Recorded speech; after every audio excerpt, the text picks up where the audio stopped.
코로나19 확산세가 날로 심각해지고 있습니다. 여수에서는 시청 공무원이 코로나19에 감염돼 국동 임시청사가 폐쇄됐습니다. 전남 동부권에서 확진자가 잇따라 나오면서 긴장감이 감돌고 있습니다. 특히 고령자가 가장 많은 고흥에서는 취약계층인 어르신들의 걱정이 큽니다. 강진군이 의회 승인을 거치지 않고 예산 10억 원을 쓴 사실이 드러나 논란입니다. 강진군은 법적인 문제가 없다는 입장입니다.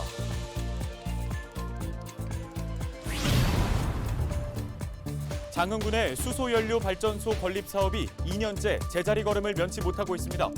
현장 점검 360도에서 문제점을 짚어봤습니다.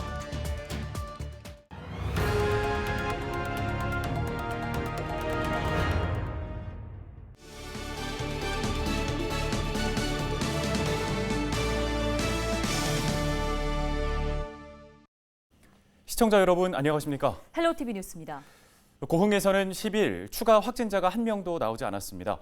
지난 2일 군청 직원이 확진된 뒤 새 환자가 나오지 않은 건 처음인데요. 네, 확산세가 주춤할 수 있겠다는 기대감이 높아지고 있는 반면 한편에서는 고흥이 전국에서 고령화율이 가장 높은 지역인 만큼 확진자가 나올 경우 중증으로 이어질 수 있어 여전히 긴장하고 있는 분위기입니다. 김신혜 기자가 보도합니다. 11일 0시 기준 고흥군의 코로나19 누적 확진자는 59명, 이달에 확진된 사람만 46명입니다. 지역별로 살펴보면 고흥읍과 도양읍에서 각각 10여 명씩 가장 많이 나왔고 포도와 금산, 도덕면 등 주로 남쪽 지역을 중심으로 확진자가 발생했습니다. 최근 빠른 속도로 퍼진 감염에 고흥군이 더욱 긴장할 수밖에 없는 이유는 지역의 높은 고령화율에 있습니다. 고흥군민 10명 가운데 4명이 65세 이상 고령층인데 익히 알려져 있는 것처럼 코로나19 바이러스가 기저질환이 있는 고령자에게 치명적이기 때문입니다. 이달에 발생한 전체 확진자를 연령별로 나눠 살펴봤더니 고령층 확진자의 비율이 높은 것으로 나타났습니다. 60대 이상 확진자 수가 40, 50대 다음으로 가장 많이 나왔는데 전체의 30%에 달하는 수준입니다. 이렇다 보니 어르신들은 연일 불안해하는 모습입니다. 이제 이장이 방송으로 해가지고 그 어르신들이 이제 많잖아요. 그 못 나오게 해요. 그러니까 전혀 나오지도 않고 이제 병원에만 좀 왔다가 일찍 가불고. 못해요. 예, 어디 식당도 못 가고 어머님이 친정 엄마가 아프셨는데 면회도 못 간다. 큰 딸인데도 그러니까 불안하지. 그러니까 너무 이게 풀렸으면 좋겠습니다. 다행히 지금까지는 확진자 가운데 중증 환자는 없는 것으로 파악됐습니다.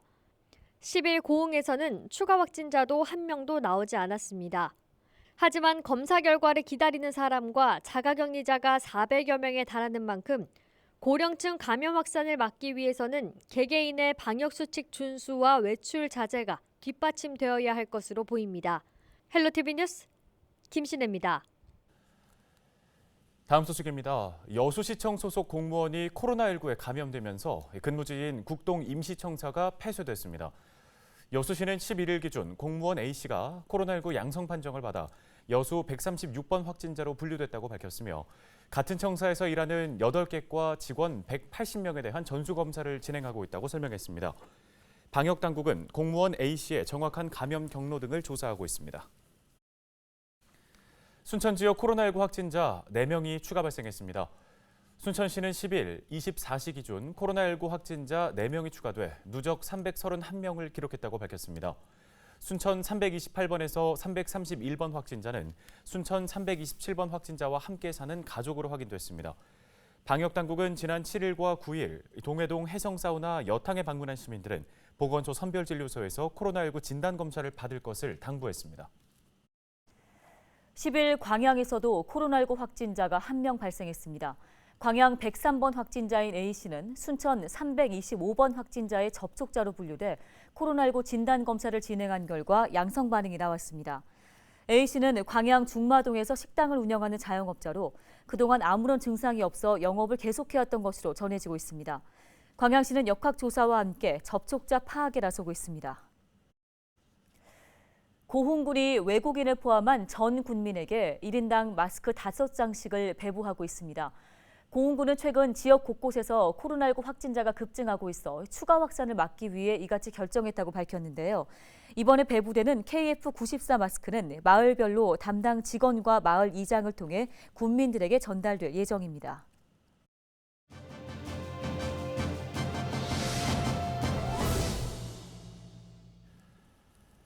지난 2019년 전국 최대 규모의 수소 연료 발전소를 유치했다며 전국적으로 떠들썩했던 곳이 바로 장흥인데요.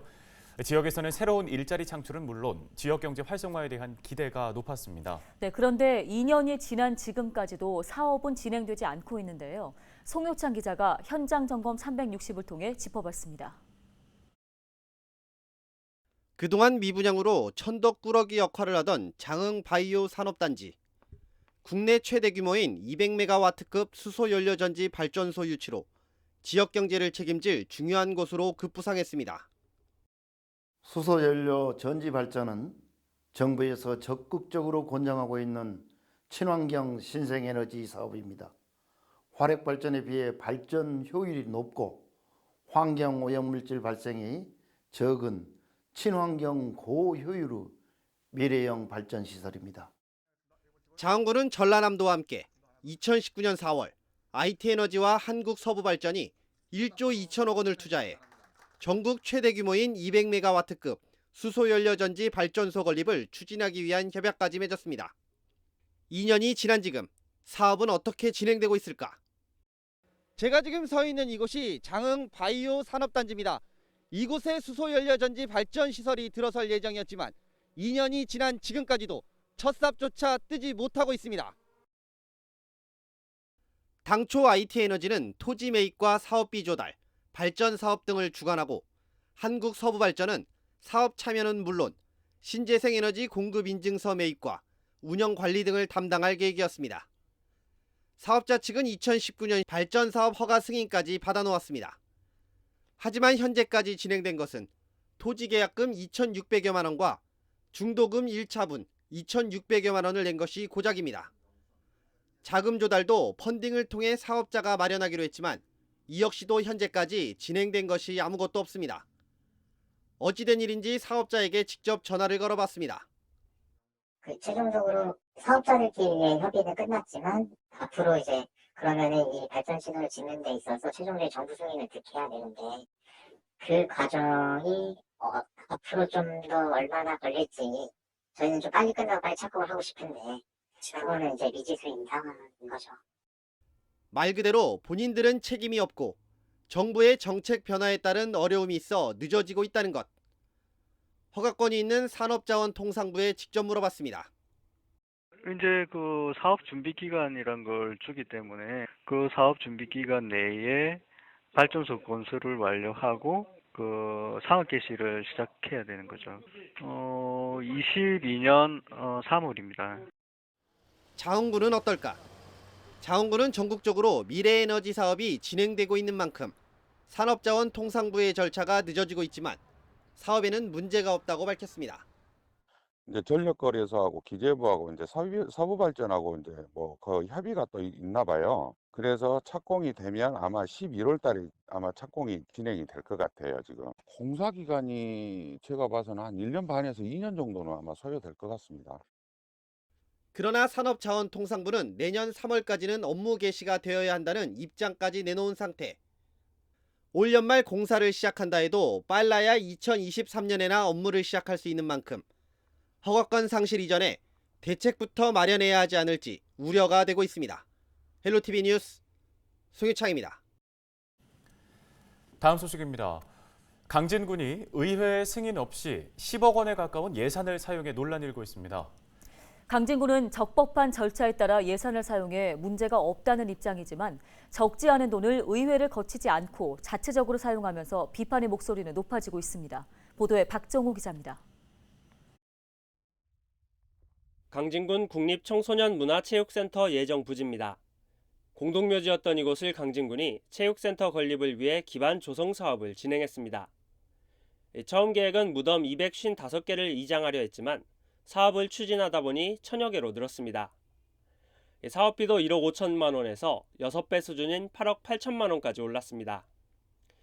강진군이 10억 원에 가까운 돈을 사용하면서 의회의 설명이나 승인 없이 사업을 추진해 논란이 일고 있습니다. 사업 추진 부서인 건설과가 다른 부서의 예산을 사용했는데 의회 승인을 거치지 않았습니다. 강진군 의회는 지방 재정 집행에 문제점이 있다고 지적했습니다. 일자리 창출과의 예산 9억 원을 건설과에서 사용한 것은 지방재정법 50조와 47조 2항 등을 위반했다는 겁니다.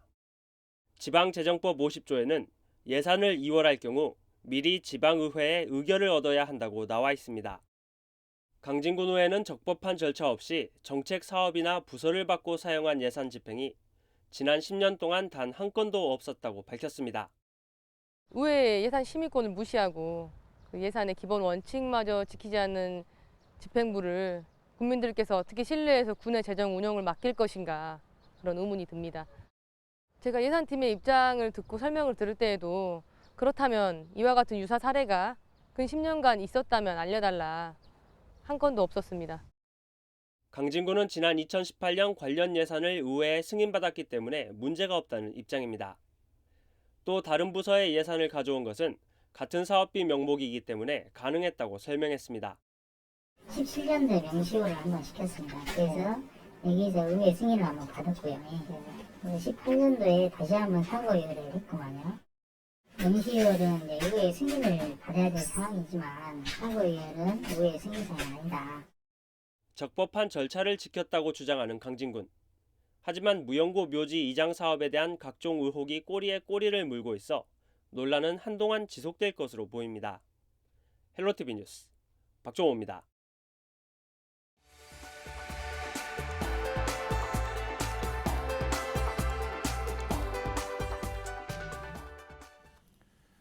영암군이 전통시장의 미등록 사업자 상인에게 민생지원금을 지급합니다.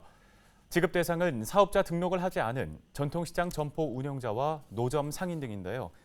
영암군은 오는 17일까지 읍면사무소에서 신청을 받은 뒤 민생지원금 50만 원을 지급할 방침입니다.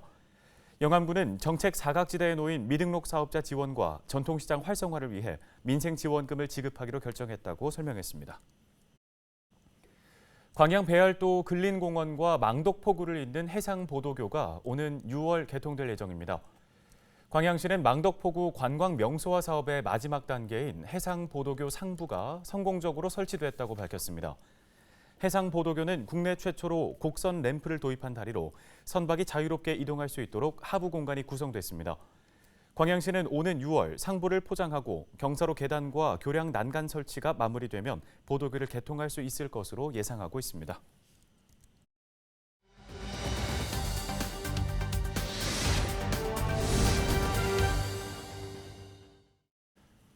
코로나19의 여파로 노동시장의 채용 여건이 악화된 상황이죠. 돌봄 위기까지 더해지면서 여성 고용 타격으로 이어지고 있는데요.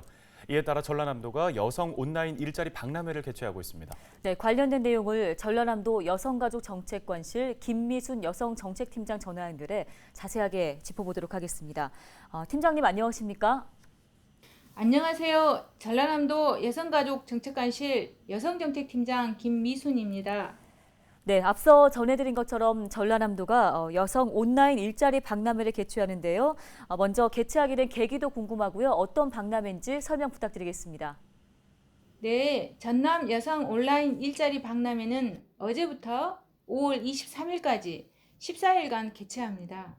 온라인 취업 종합 포털의 강자인 잡코리아와 연계 추진하는데요. 300여 개 이상 기업이 참가해 300여 명 이상의 여성을 뽑는 행사입니다. 전남 도내에 계시는 취업하고자 하는 여성, 그리고 여성을 구하고자 하는 기업은 모두 참여가 가능하겠습니다.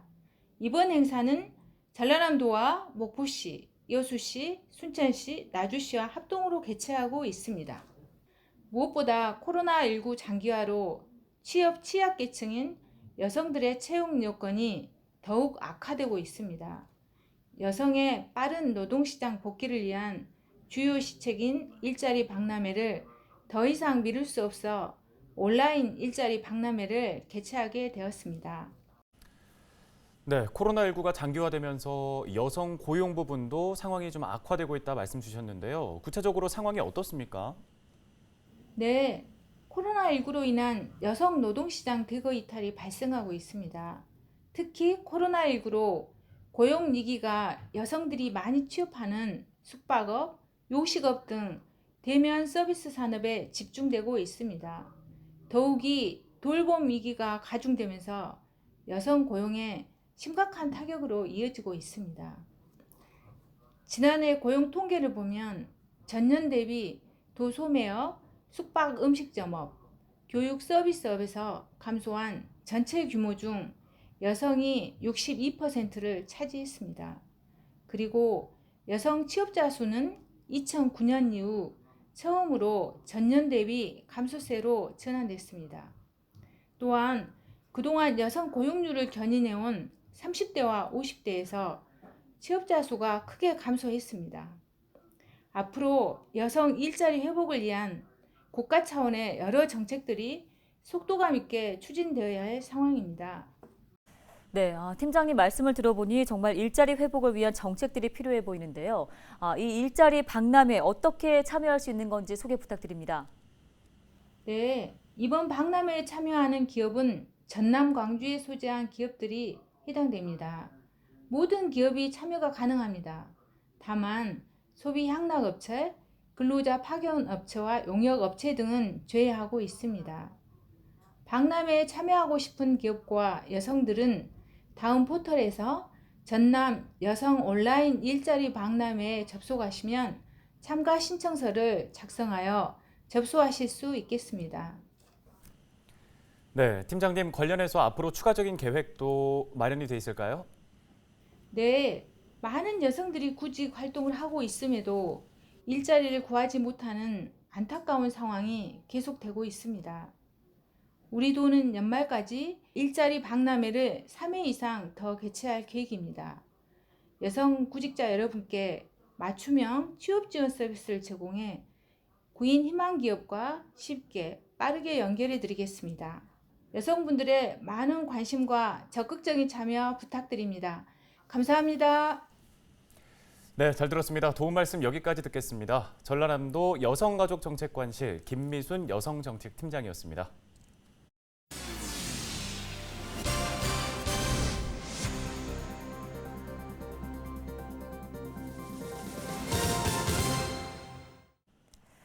다음 소식입니다.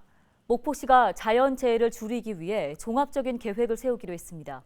목포시는 업체 2곳을 선정한 뒤 용역 착수 보고회를 갖고 51제곱킬로미터 면적에 걸쳐 각 지역별 특성을 반영한 자연재해 유형 분석과 대처 방안이 담긴 종합 계획을 갖추기로 했습니다. 목포시는 용역 과정에서 이상기후로 인한 태풍이나 집중호우, 강풍, 대설 등 자연재해에 대한 위험 요인을 분석한 뒤 10년치에 해당하는 종합 계획을 완성할 예정입니다. 여수 학동 선소상가 주차타워 2곳이 오는 17일부터 문을 엽니다. 여수시는 수자원 공사 앞과 여천 등기소 뒤에 있는 공영 주차타워 2곳이 준공돼서 운영을 시작한다고 밝혔는데요.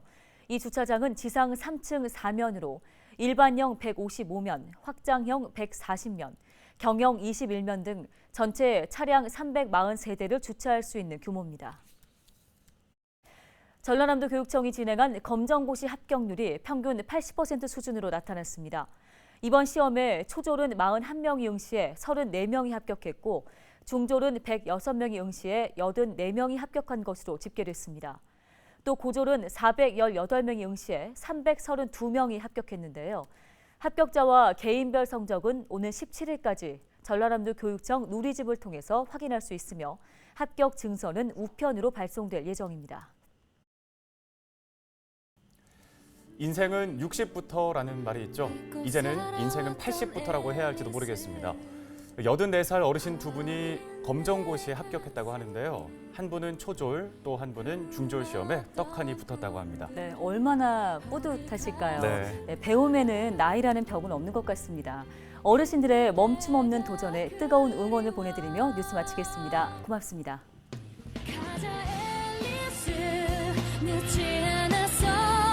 지금 시작